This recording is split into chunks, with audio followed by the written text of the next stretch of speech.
and She didn't want to it's a introduce discussion. me. I'm deeply offended.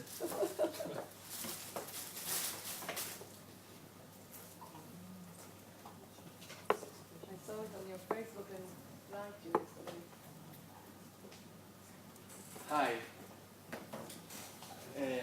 Nice to meet you. I'm Niv. I want to talk with you about innovation today. And I'm going to show you various clips, various photos, and speak with you about the state of innovation in Israel, which is a sort of a game of words, obviously, but it's a state of mind. Innovation, as Israel was born as a disruptive state, it is a disruption in the Middle East. And everything we do here, in terms of technology, in terms of basically everything, is disruptive in one way or the other. Let me introduce myself for a second.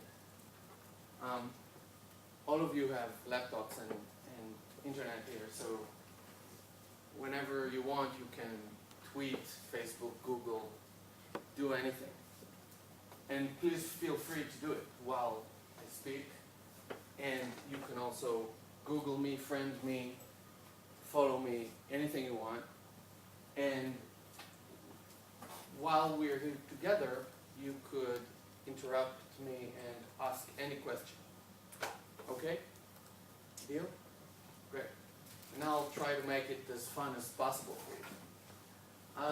So, I'm a marketing consultant, I'm a tech blogger, I'm an entrepreneur. I deal a little bit with politics, the influence of technology on politics and the civic life in Israel. I speak to different crowds, to companies, to nonprofits. I help organizations penetrate their markets, develop their products. I'm a sort of, this is my professional background, but I'm also a Trekkie. I love Star Trek. Who doesn't love Star Trek here? Doesn't. No. Good. Actually, Star Trek, you can see it becoming from science fiction to science fact every day now, in the past 2-3 years. It's all getting hammered in the ground. So maybe I'll speak about different things from my other background, but also just feel free to check me out online. We saw yesterday a $10 million prize for someone who developed some gadget from Star Trek. A tricorder. Yeah. I actually bought one. It's a Kickstarter. It's on Kickstarter or Indiegogo. It's an X Prize by Qualcomm and Google. Anyone doesn't know what a tricorder is? A tricorder is a sort of a device the size of your iPhone that tells you what is around you, okay? It tells you how many people here in Star Trek. It tells you that you're breathing oxygen or whatever that is, but the tricorder that is built right now is a medical tricorder, which will give you a sense of your temperature, heartbeats, blood rate. If you're ill, what you need to do, it will collect your data and will help you eventually. It will democratize medicine, all in all. It will give you a lot of information that you can use. By the way, you're on Google. Google the term TOS tricorder. TOS tricorder means the original series tricorder. What it means is that they use a sort of a sensor in one hand and the tricorder that reads the data on the other. So the company is building a TOS tricorder right now. You will put it near to your body and it will read your information. So, what I'm going to talk about other than Star Trek, photography, infographics, crowdsourcing, gamification, hackathons, reaching out and being cool. Why? Because I'm going to speak with you about public diplomacy, but not the kind of public diplomacy you see on the news. We're going to tilt it towards innovation, and hopefully we're going to have some fun. But I'm going to start with the IDF. So, how many here are from abroad? Just for me to 1, 2, 3, 13, which is more than a half. Okay, so back in November, we went into a military operation in Gaza. And it was one of the first times that the IDF, you know, they threw a rocket at us. We're the only country that is hit regularly by rockets. Did you know that? I mean, the Hamas, the people the organization who controls Gaza. And we have this conflict between us and them for the past, I don't know, 100 years or something. And we like to bash ourselves in how we talk about the conflict. And through the use of social media, the IDF was successful in showing the world what there is to see. It was a mixture of facts, of information, and propaganda, but not a false propaganda. I mean, it was all true, but obviously colored in all sorts of ways.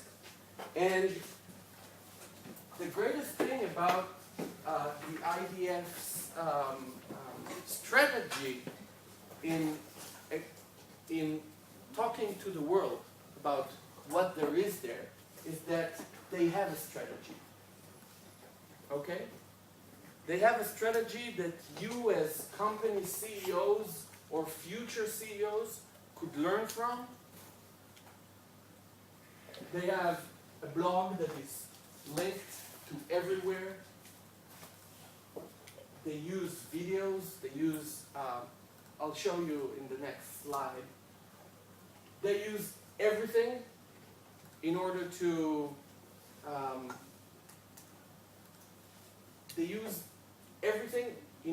help others help Israel. What do I mean by others? I mean the people on the web. They give information and people just spread it.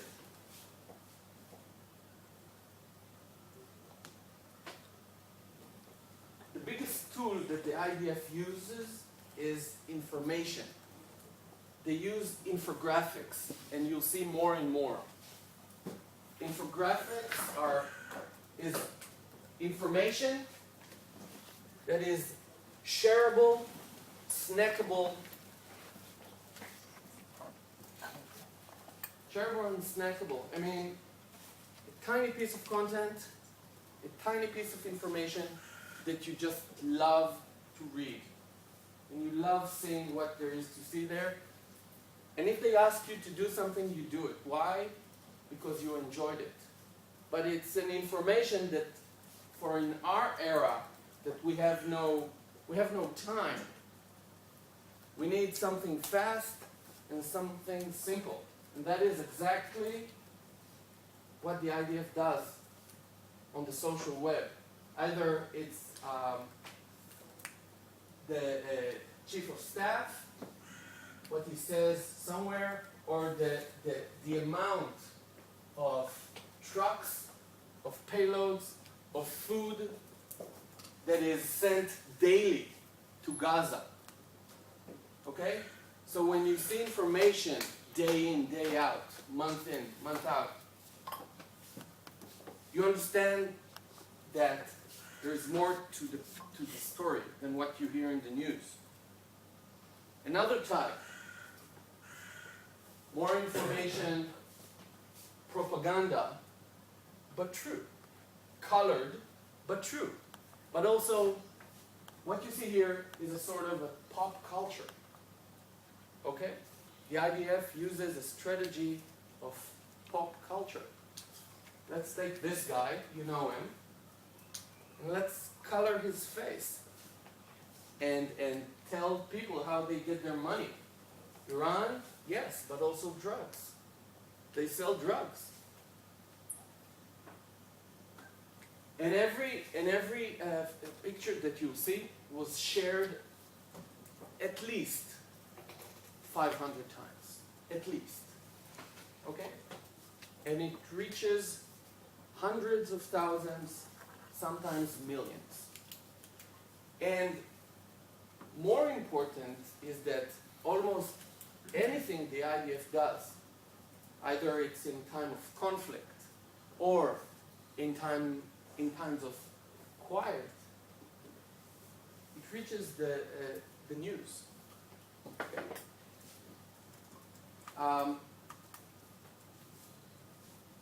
The operation Pillar of Defense back in November started when a helicopter shot a missile into the Hamas chief of staff called Ahmad Jabari. Okay? The guy that held Gilad Shalit, by the way. And minutes later, his head was colored in red. I didn't show it to you, but you'd have to believe me, but you could also Google it and find it. Ahmad Jabari, terminated. First time ever in history that a war started on Twitter, basically. Who posted that? The IDF. It was made in advance. Yes? Marketing study that every campaign must be measured, and you have to get. How do you measure success You of... have to have an ROI to everything. Yes. Did it make a change? How do you measure it?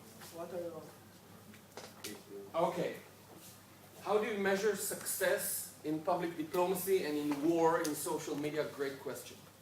First of all, you see the amount of people who talk about it. Second of all, did it reach mass media? Yes. Totally. Actually, Pillar of Defense was 20 days, 21 days, something like that. In most of these 3 weeks, approximately 14, 15 days, the media, the classic media, talked about how IDF uses social media. In Israel or outside? New York Times. No, but that's not your point. You don't. This is meta, okay? So this is talking about the campaign.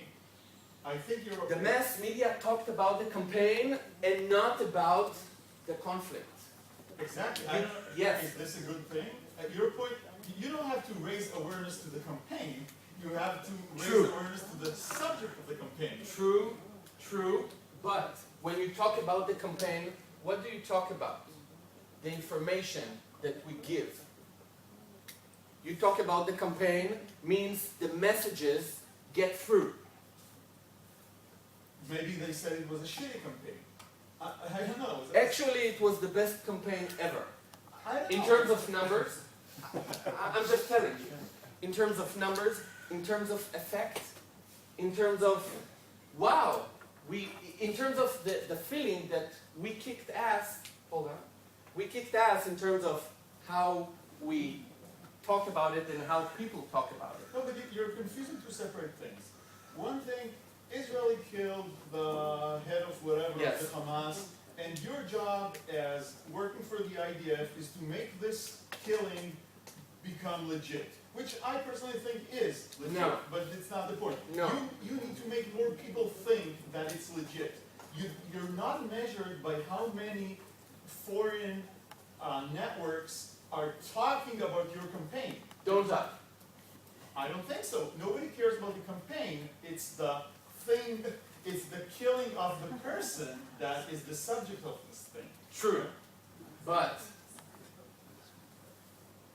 I think you should reconsider. I'll tell you why.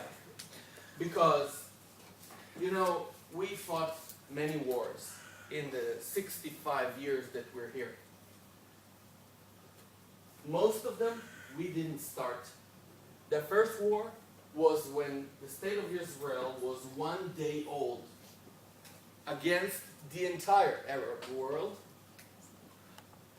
and we won. Now,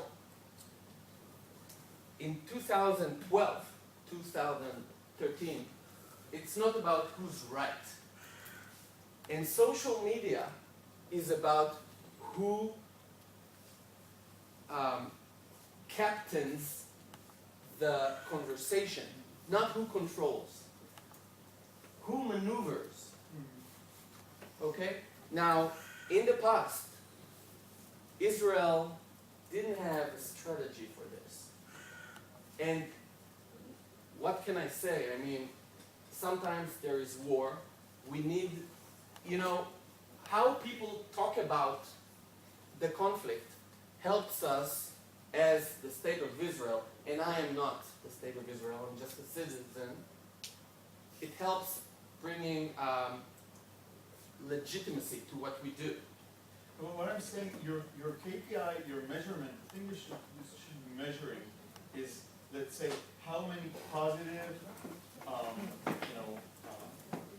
bits of information, whatever, were published. Positive meaning pro-Israeli versus Yes. against.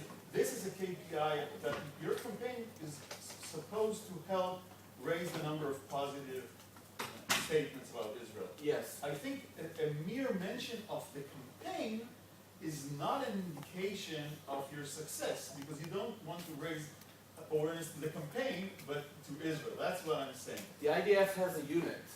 It's called spokesperson unit. That is what they do. That's their purpose. To talk about what there is to talk about, right? And inside the spokesperson unit, there's the social media unit, and that is what they did. Now, that is their purpose. When I say the IDF, I don't talk about the soldiers on the ground. I'm talking about the PR people who are the spokesperson unit, okay? So that's their purpose. And in terms of Israel, it was a great success. And when you see information available all the time during a crisis, and it is a crisis, then the public opinion around the world is more positive than if you're not there. If you're not there, then your opponent is. All right. Did I answer your question? Great. More infographics as tools of war.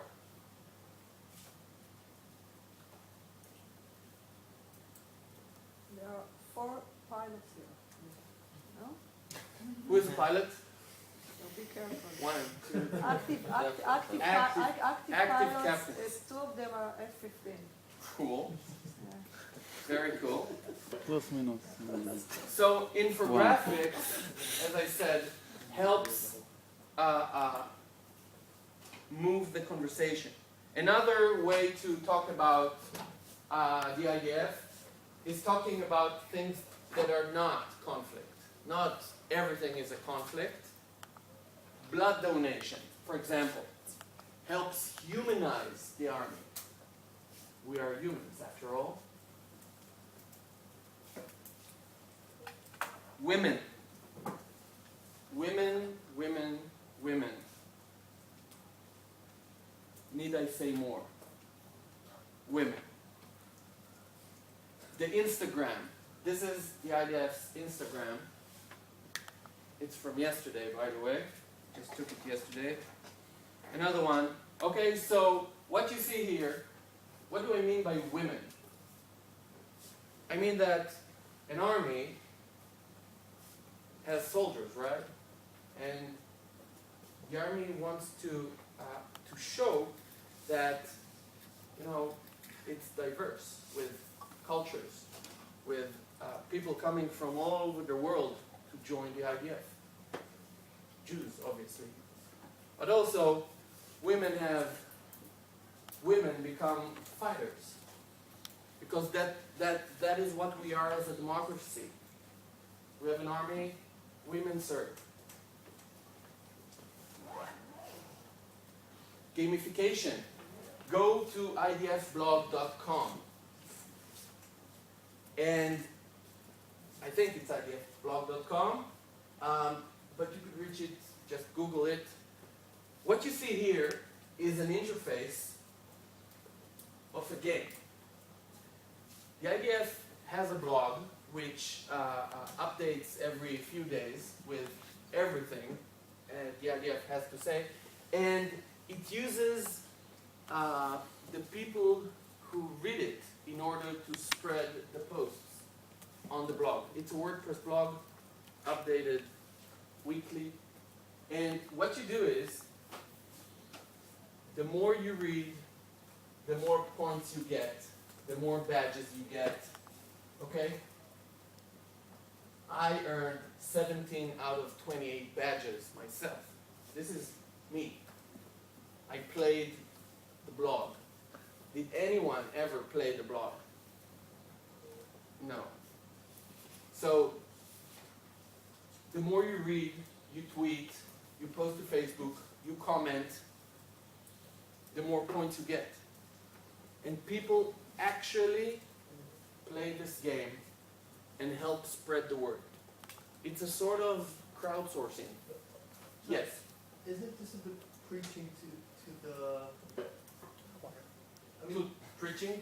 yeah, I mean, these guys that go on and play the IDF game, they're pretty big supporters of the IDF already as it is, right? It's not that your leftist European crowd is going to go and play this game. Wouldn't it be better to spend resources on changing opinions rather than just reinforcing existing ones? Good question. Now, everyone here has Facebook? Sure.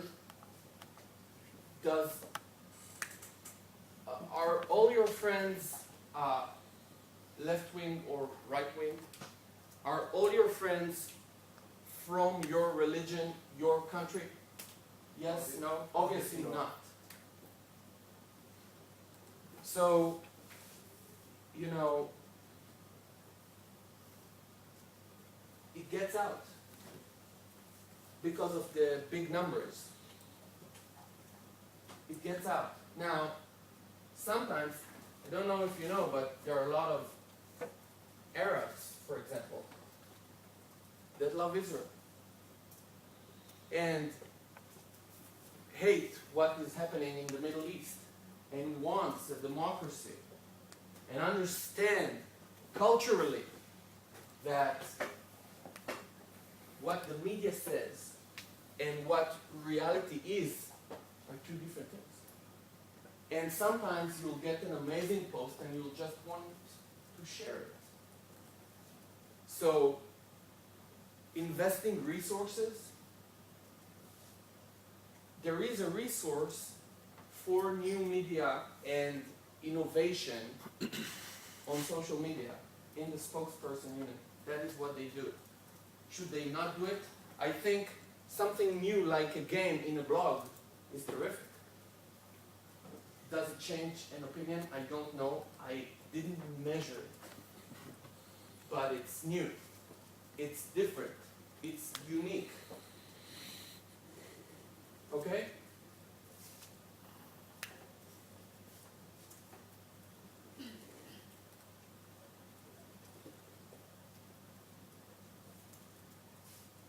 We left the IDF. Now we're in Tel Aviv.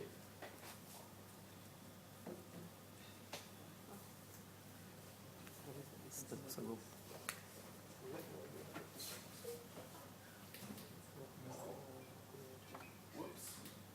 How can I close the lights? The other מתגים. Is it better? A friend of mine is a photographer. By the way, I used to be a photojournalist, so I have a few things to say about photography. But my friend is called Ron Shoshani, also known as Ronsho. He used to be in high tech. Now he's a photographer, and he takes photos of Tel Aviv from above. Not airplanes, not choppers. He goes up to rooftops and takes photos of Tel Aviv. Now, it's not pure public diplomacy, but his photos through Facebook reach millions. Why? Again, because of the sharing mechanism. His photos reach millions. By the way, this is center of Tel Aviv. Anyone recognizes this? These towers? Good. North of Tel Aviv. North of Tel Aviv. East of From a tower, this is west, by the way. Hmm? And then it comes to public diplomacy. When the state of Israel decides to use these photos and helps spread the beauty. Washington, D.C., the embassy over there. And also Tel Aviv Global City, another Tel Aviv branding that we started having. Also a launch of photo.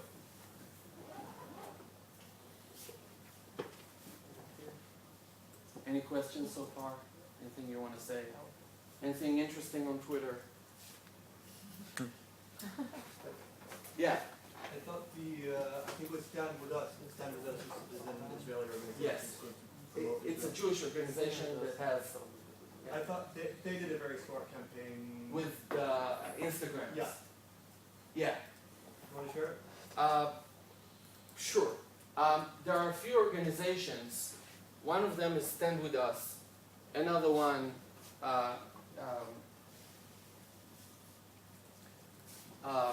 is called Kinetis.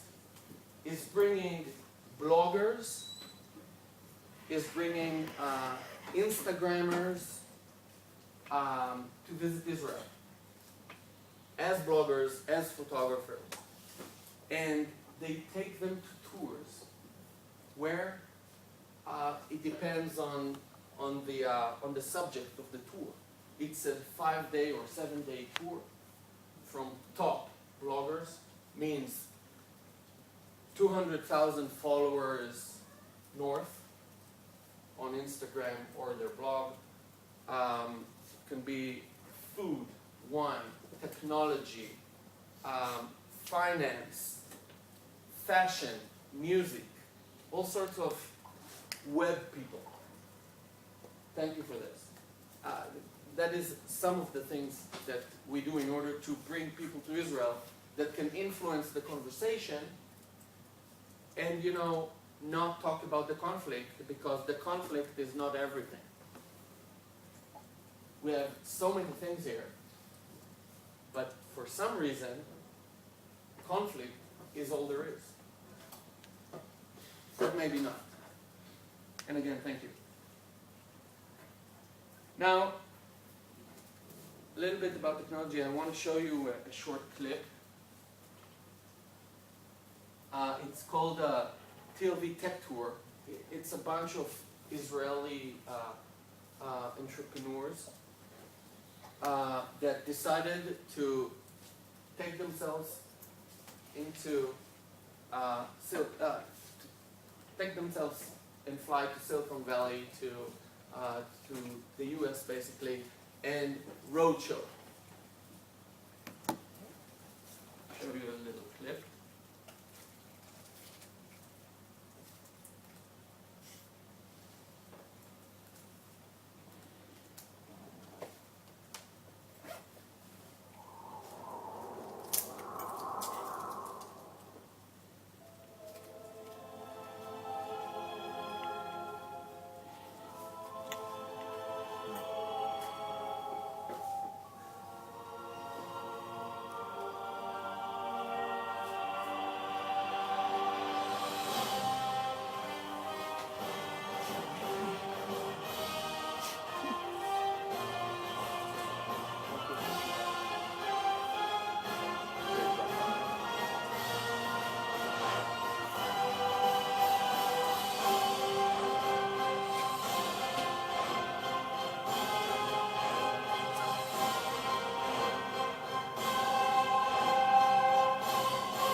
So, no, it's a fun video. I don't know what happened there in details, but I followed. I have a few friends, 3 or 4 friends, people that I know that actually went to this tour and decided to make headlines with it. They took 1 or 2 Palestinian startups and flew over and showcased their startups to students, to startups, to VCs, to communities around America. I have nothing to say about that anymore. Okay, do you know this? Yeah. Everyone knows this? No. This is Roni, and he started this. He's an Israeli. Again, the time, November 2012, Operation Pillar of Defense, the one that I started with. And what happened is that although he talks about Iranians, it started with the conflict in Gaza, but he spoke about we don't want to bomb Iran. So he, as a graphic designer, designed this. And then went to sleep.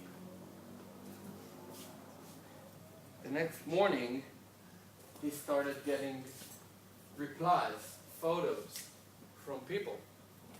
So we told them, make posters, make this. And he got thousands and thousands and thousands of photos of Israelis.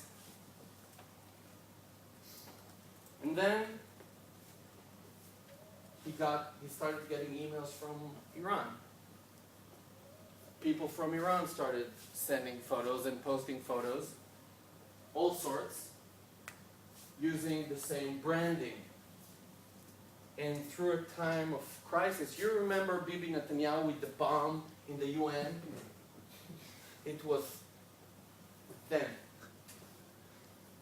So this started as a civic project.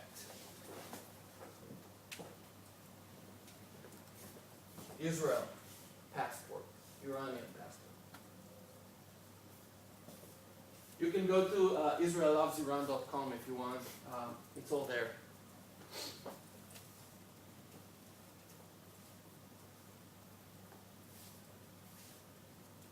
Palestine loves Israel. You can Facebook Palestine loves Israel like this, and you'll find a page.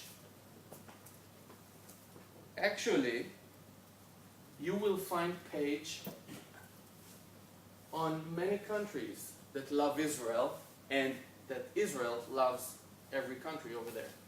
I'll show you. This is the original page. This is Iran loves Israel, taken from yesterday, okay? This is Palestine loves Israel.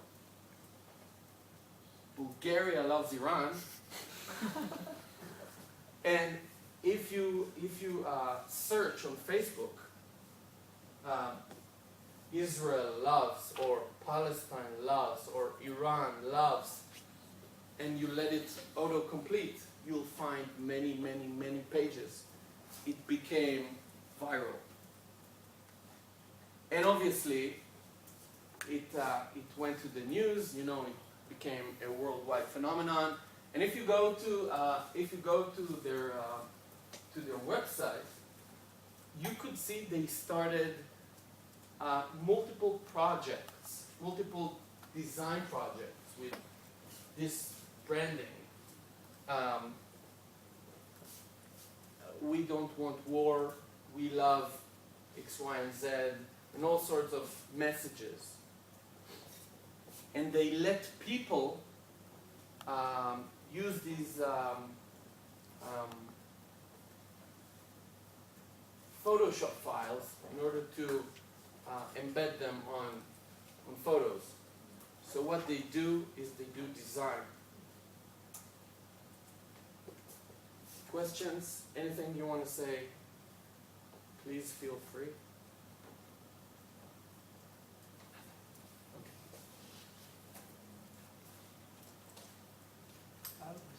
Sure. When you talk about a very successful campaign, how much in numbers people were exposed to this? I don't have numbers here, but if Not you go, exact number, but like yeah, but millions. on Israel Loves Iran, they share the numbers they had. You see screenshots of the Facebook statistics. Now, how many people posted photos? I have no idea.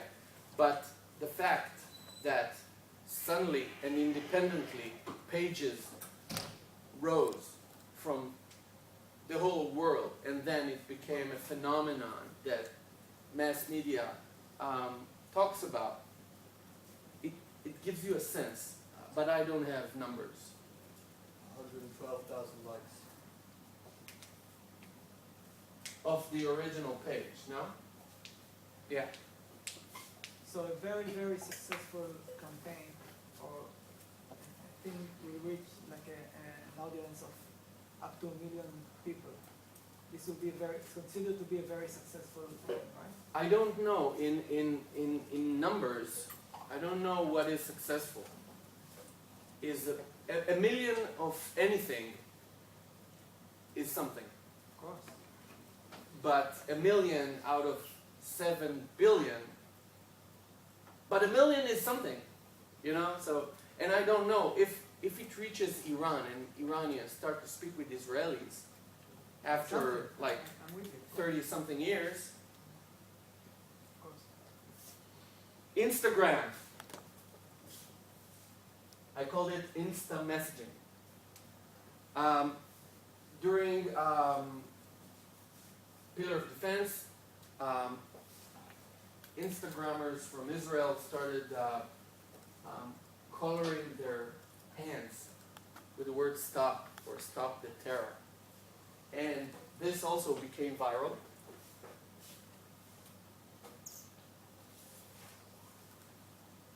Now, there were also, Israel Loves Iran, it was also on buses in Tel Aviv. It was what? On buses. On buses. Do you know who paid for it? I can guess it came from donations, but I don't know. But actually, when I checked it yesterday, I saw that they started an Indiegogo campaign or a Kickstarter campaign that wanted to reach $100,000 and failed. Okay? But I don't know who paid for the buses.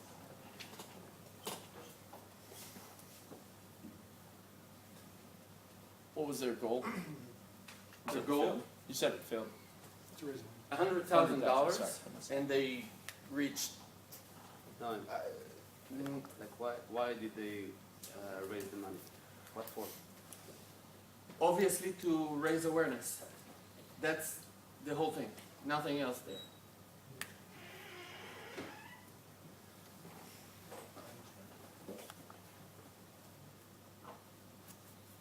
This is the guy who started it. It's Huffington Post. I think there's a CNN also here. Yeah. Okay, so although I started with the IDF propaganda machine, but you see, we as Israelis, we don't wait. If we want to say something, either stop terror or let's make love not war, we just do it. And now we have the technology. We have the technology. Okay. Like for Israel is a venture that I started in 2010. Its aim is to create an infrastructure that connects pro-Israelis from around the world to fight delegitimization. Delegitimization means that there is a campaign run in the world that calls for boycotting Israel, that says that Israel is not a legitimate state. And I started it in order to, use masses.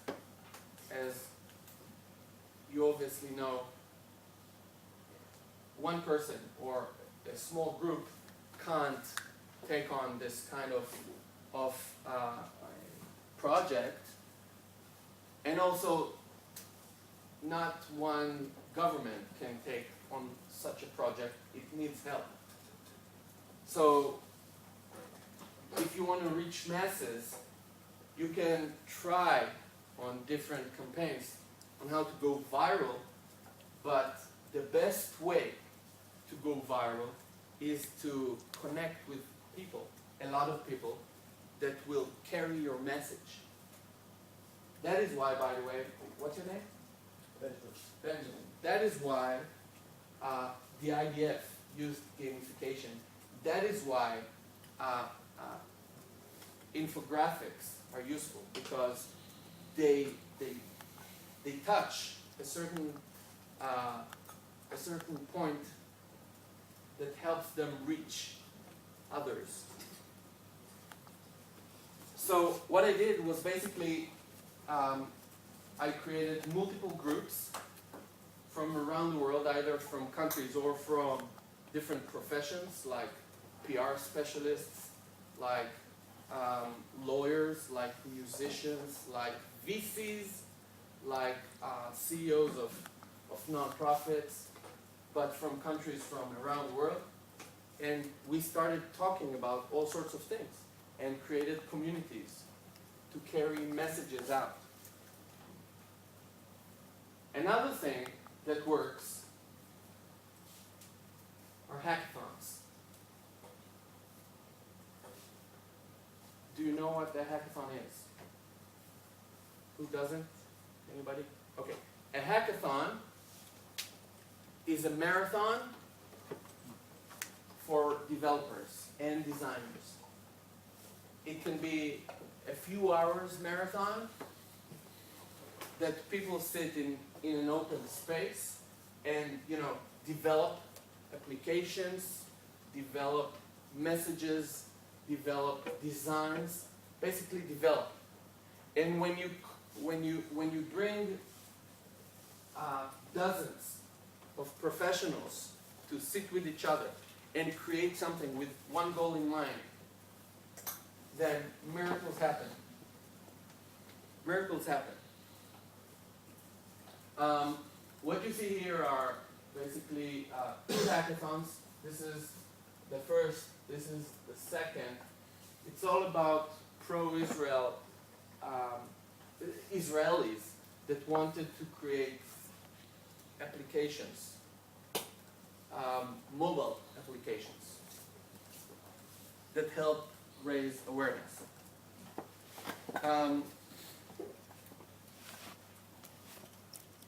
Questions so far? Anything? A hackathon. What are you looking for? Hacking marathon. That's what it means.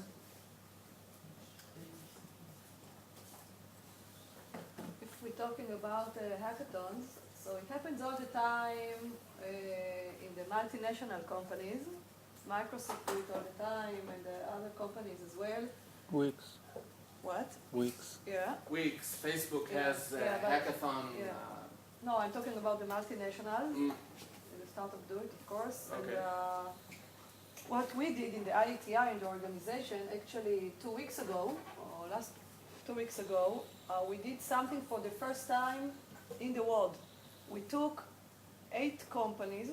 We took Microsoft, EMC, RSA, Alcatel-Lucent, HP Software, GM, GE. We took like 3 senior developers in each company in Israel, from the R&D center in Israel, and we combined them, we mixed them in a mixed group. So each group, in each group was one of GM, one of Microsoft, one of EMC. So there were 7 groups for the first time in the world that competitors work together. We put them in the accelerator of Microsoft in the same room for 1 week. They got like a vacation from each one got a vacation from the companies, and they developed something new. And in the end of this week, we went to the auditorium, and they had to present their development, not on the PowerPoint presentation. They had to show it, and so it was last week, and it was amazing. It was for the first time in the world, and it was amazing what happened there. Like 7 developments, new ones from scratch. For a week. For 5 days. 5 You know days. what? And yes, and the IP, if you ask me, the intellectual property was no one's.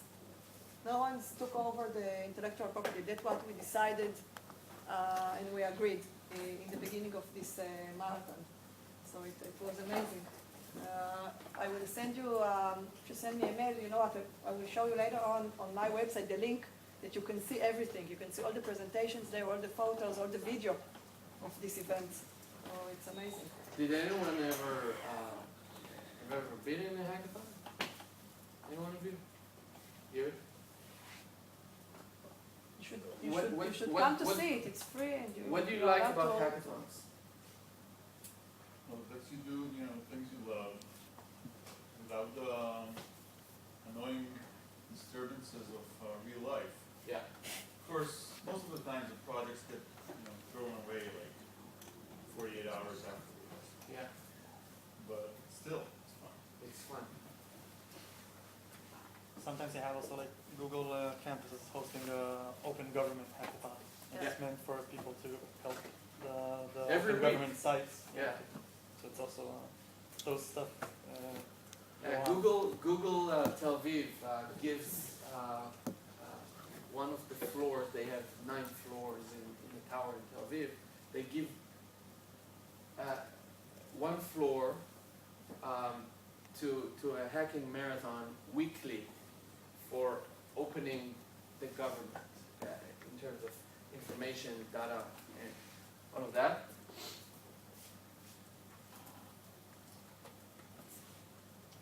Brought you a lot of photos, I see.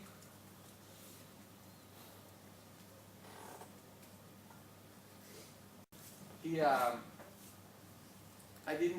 don't know what he said when he spoke here, But we have a guy in Israel. He's a musician and a producer called Noy Alush.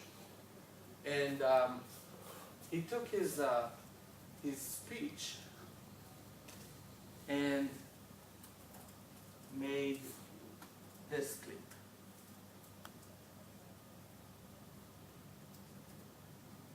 Oh, I can't show it to you. Weird. No. יש לך לא VLC? זה לדפדפן, נראה לי זה נגן את זה. בדפדפן זה ינגן את זה? FLV? כנראה שלא. אני אעשה משהו אחר. אני אפתח את זה ביוטיוב.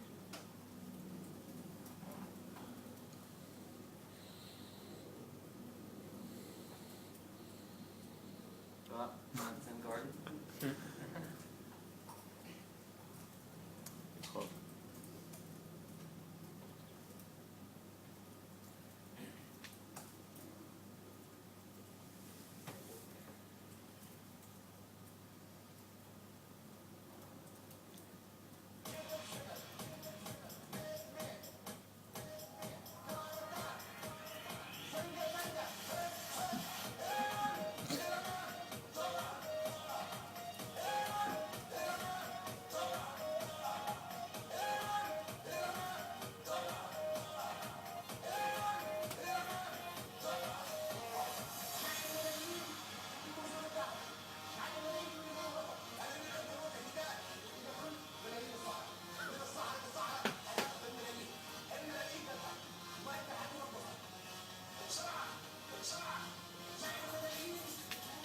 This video became a hit in the Arab world. It was viewed more than 4 million times. And if you look on YouTube, you will find Arabs that film themselves sing it and dance to it. And also you will see little kids in front of TVs dance to it. It's quite amazing. And there's a little story about an Israeli journalist. He said he went on Channel 2 News, which is the biggest news channel. He went on Channel 2 News and said, "Look, the opposition, the Libyan opposition made this." And of course, he didn't know back then that an Israeli did this. It was a lot of fun. Okay, so you could, it's called Zenga Zenga. You should spend time on enjoying this that went viral. Okay, almost 5 million. And What is this example? Prove what point we're trying to make? oh, obviously, music, a message. It reaches a lot of people. It went viral. People started doing it themselves. An Israeli made this. It's an example. Israelis make a lot of things. Other nationalities make a bunch of other things. You're right. This is not official Israeli propaganda, and it's good that it's not. Gaddafi makes a fool of himself enough without us. Yes. Actually, the less we speak about Gaddafi, the better we service ourselves and our goals. This is complete crap. It has no value whatsoever to the Israeli government or to the Israeli, and so that's what I'm asking. Music is effective. I agree. If that's your point, I totally agree with that. Whether or not this, no, I'll stop right here. I just really didn't see the point of how this fits into the class. Can I just say something real quick? Sure. As long as you, I kind of believe the same thing you do about this, but I think as long as you appreciate that awareness gets where it needs to be. To me, I have a similar problem with, anyone can go on Instagram and write stop on their hand. Does that really do anything? We can have a big discussion about that, but the point is, as long as you're spreading that out and getting that message and creating awareness, ideally that gets the attention of decision makers, policy makers, that kind of thing. So, now again, I didn't understand anything that just happened because I didn't speak the language, so keep that in mind. But I guess the key really is how much do you think awareness helps? And then this is just one of a whole bunch of ways you can get that awareness going. Anyone else has anything to say about Gaddafi? No, seriously. Because I have something to say about what you said. It's a complete crap, you're right. It's an amazing crap. And also, if we're talking about everything other than the conflict, and that is what I tried to do here. A lot of people don't know half a thing about Israel, just what they read, if they read any at all. And if I want to show you something, not as a person that sits in the middle of Tel Aviv, but as a citizen of the world, is that Israelis are energetic, they're creative, they innovate, they disrupt, they do all sorts of things that, make the world tick and move. And we do it in so many ways. Okay? And in satire too. And one of your sentences was, this is not official. Let me show you something.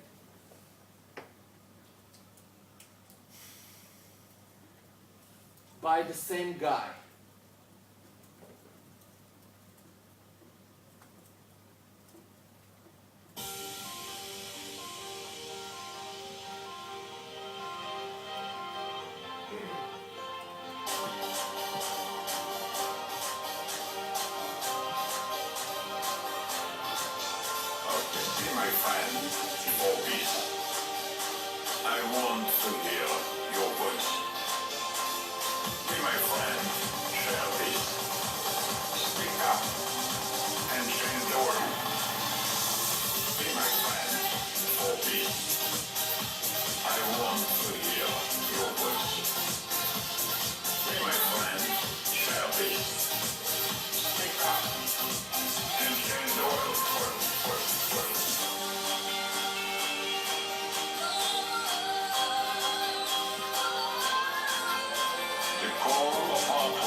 Thank you, from the depths of my heart.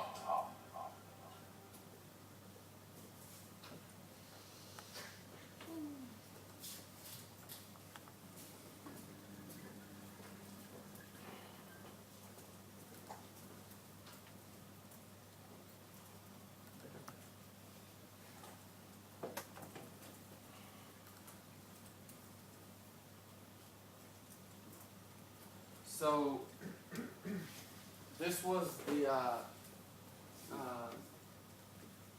video is starting to start a campaign for the for Shimon Peres's Facebook page / web presence. It happened last year. They hired Noe Alush to mix it, to produce it, and created this. It also went viral, went like everywhere, was spoken around the world, and I think it's pretty cool, don't you? So we're talking about social media and outreach. How do you compare this to what you showed earlier, which was blood red, defeated, or eliminated? Both very,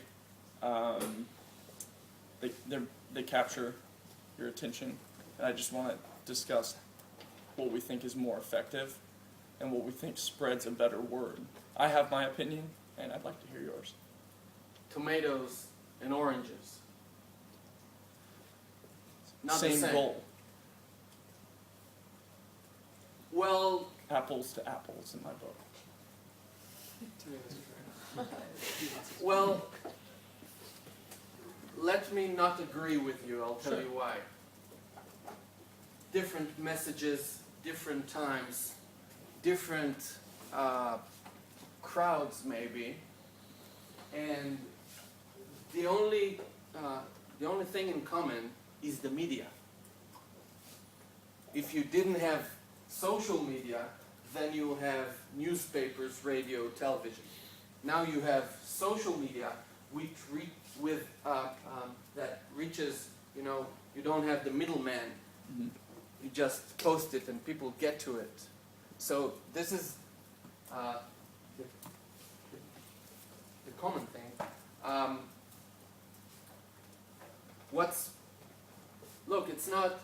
It's not, the question is not what is more effective. If you're talking about the state of Israel or talking to people, what do you want me to answer you? I mean, that gives me your opinion, but I think the goal is the same. It's not my I truthfully opinion. do. I'm showing you examples of different ways. Okay, To that's show fair. That's fair. creativity, to show, What's different your aspects. opinion?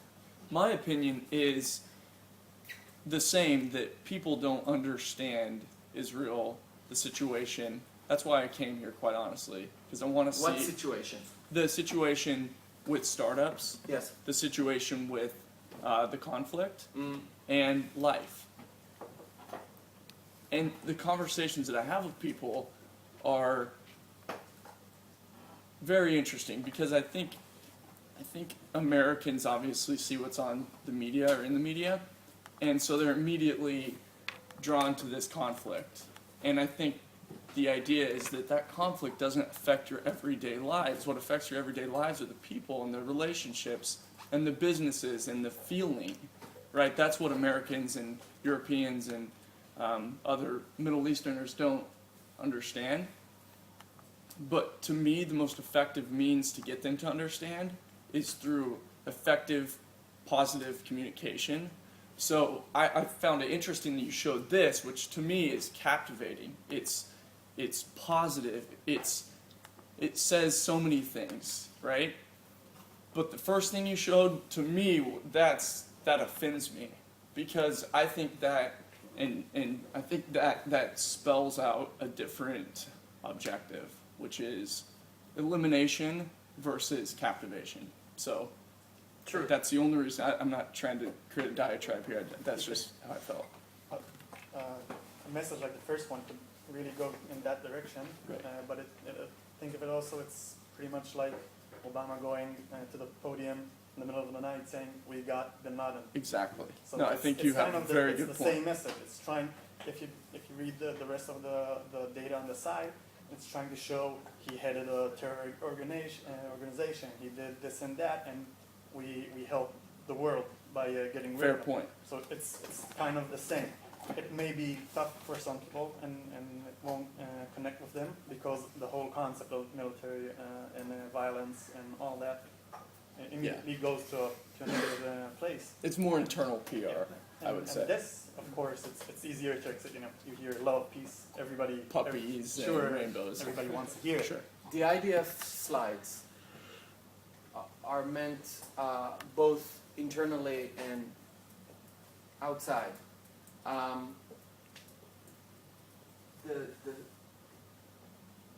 The strategy that is behind it is that, you know, if we try to explain,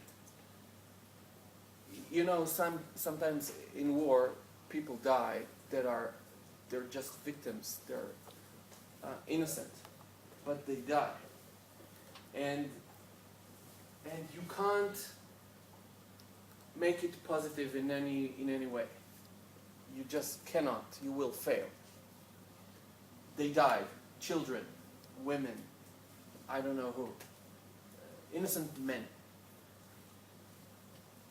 But it happens. But you know what you see numbers and you say to yourself, Israel, it's a horrible country. They kill civilians. But what you don't know as an American is that in the apartment where they live, Hamas put missiles in a room. They pay them. And if they don't accept the payment or don't agree to put missiles there, one of them dies. So they shoot missiles from the kid's room, and a missile is this long. This is a missile. That's it. You hide it in apartments, and then you throw it out of the window, of the balcony. Yeah, I mean, And you don't get I it. don't need anecdotes because No, I it's get an it. I think anecdote, people but don't. I think a lot of people don't though. The thing is, my point is that how the IDF uses infographics and information and how they use it, it's in order to, I don't have a good word to say. Apologize, but It's other than apologizing, it's giving it to you straight to your face, and if it offends you, this happens too. It offends us that they throw missiles at us. We're the only country in the world that is constantly under fire. Imagine where are you from? Where are you from? Kansas. Kansas. Imagine that you're fired upon on Kansas. What would Obama do? What would you think he should do? Would the United States destroy a country that fires missiles at it? Absolutely. Absolutely. Absolutely. Absolutely. But I think the discussion we're having is one of which what would be the way to communicate communicate it exactly. And I think that your analogy was the best one because it's a different subject matter, and that answers the mail. I'm not a PR specialist, but I think that the IDF propaganda is a good how. It's how to make a good infographic, and it misses the point. The point with PR, everybody in the world, I think, knows that we're good at killing terrorists. This is like axiom, right? Almost nobody knows that we are reaching for peace.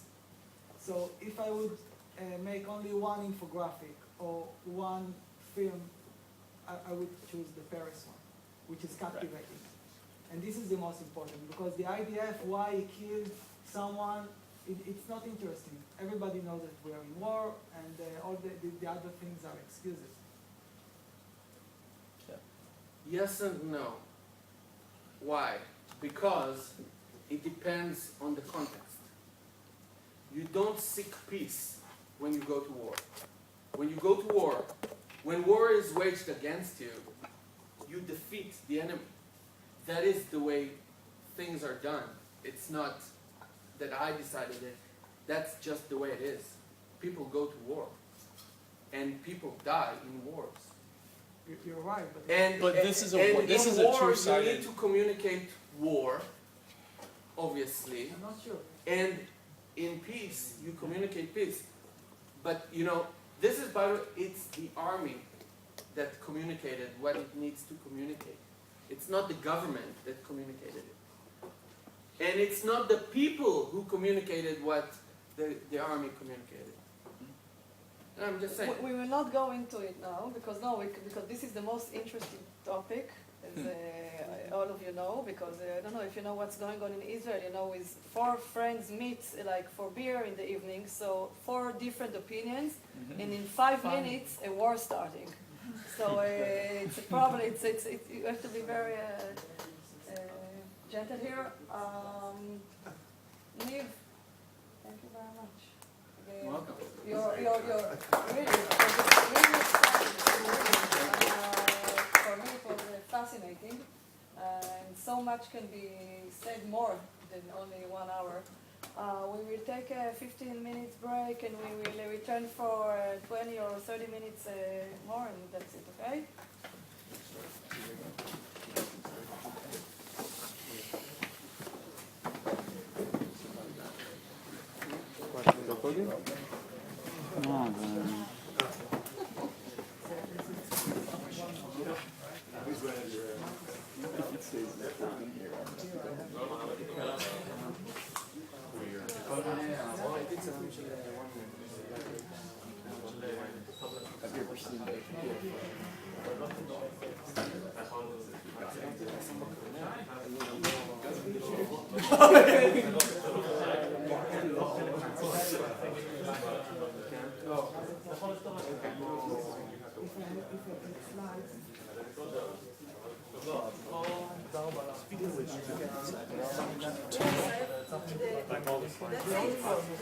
No, everybody took it.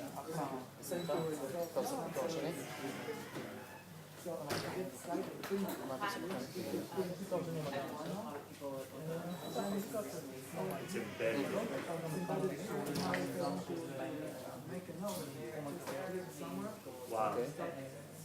אבל לא מהצד שאתה הולך Who's name? So only when I actually think of when I see that it's like a PDF. Right on the PDF. But this is cool because it's embedded in the function.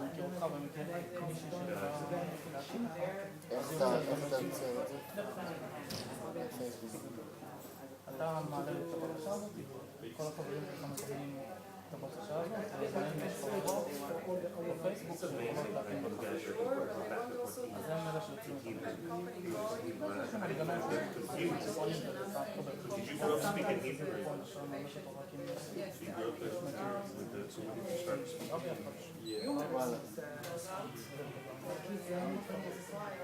A second. Why is that?